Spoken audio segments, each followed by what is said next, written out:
tonight's debate.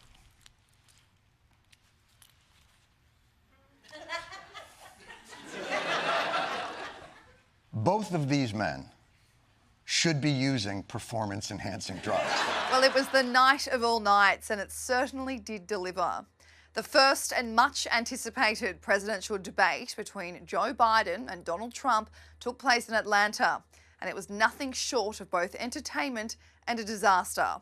Or as Joe Biden puts it, a success for the Democratic Party because the president answered all the questions. Joe, you did such a great job. You answered every question. You knew all the facts. And let me ask the crowd, what did Trump do? Lie! So let's break it down for you. Let me give you the top moments from CNN's 90-minute debate. First up, the president and the former president argued over responses to the COVID-19 pandemic and how that negatively affected inflation and the jobs market. There was no inflation when I became president. You know why? The economy was flat on its back. 15% unemployment. He decimated the economy, absolutely decimated the economy. That's why there was no inflation at the time. There were no jobs. The only jobs he created are for illegal immigrants and bounce-back jobs, a bounce-back from the COVID. He has not done a good job. He's done a poor job, and inflation's killing our country. It is absolutely killing us. Joe Biden's performance on stage has been labelled disastrous due to various moments of incoherent rambling. When talking about Medicare, the mumbling was rife. Making sure that we're able to make every single solitary person eligible for what I've been able to do with the COVID. With dealing with everything we have to do with. Look, if we finally beat Medicare, wants to get rid of the ability of Medicare for us to be able to negotiate drug prices with the big pharma companies. Or this $1 trillion mess up. That $2 trillion tax cut benefited the very wealthy. What I'm going to do is fix the tax system. For example, we have 1,000 billionaires in America. One of the big topics of the debate and the presidential campaign in general is abortion. I supported Roe v. Wade, which had 3 trimesters. The first time is between the woman and the doctor. Second time is between the doctor and an extreme situation.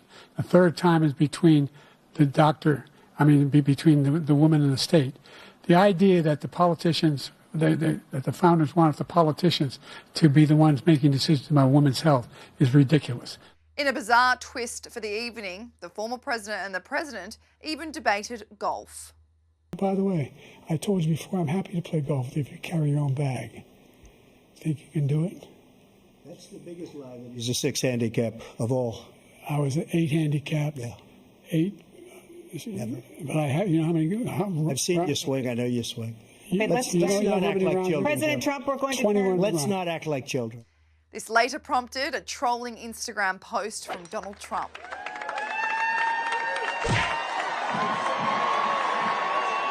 Those were some of the highlights from the debate. However, there was much more discussed and debated on issues like the economy, inflation, the border crisis, national security and more.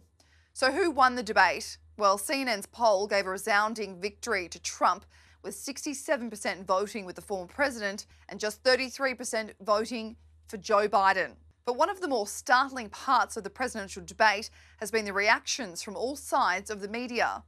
The New York Times' headline read, "A fumbling performance and a panicking party. President Biden's shaky, halting debate performance has Democrats talking about replacing him on the ticket." Politico's article read, "Dems freak out over Biden's debate performance. Biden is toast." Ex-owner Elon Musk even weighed in after the debate, writing, "Tonight was a clear victory for memes." But it was the on-air reactions from broadcasters which have made the rounds online, showing that no one expected the debate to be this much of a tragedy. That said, I too was on the phone throughout much of the debate with Obama world people, with Democrats, with people who are political operatives, with campaign operatives. My phone really never stopped buzzing throughout. And the universal reaction was somewhere approaching panic. Has this performance from Joe Biden caused so much concern that the Democrats may pull him from the race? I've been talking to a lot of leaders in the Democratic Party, electeds, coalition leaders. There's a full-on panic about this performance. Not like, oh, this is recoverable. It is more of a, okay, he's got to step aside. There's a lot of that chatter. I know that what texting me are in a state of complete, they are stunned at how bad this went for him tonight. But, I wish it weren't so. It was almost like I was waiting at times for somebody to just throw in the towel. It was a no mas moment. It's over. It's done. He is too weak. He is too frail. He is a cognitive mess. He is not strong enough for what is the most difficult, toughest, hardest job on the face of the earth, to be the president of our country.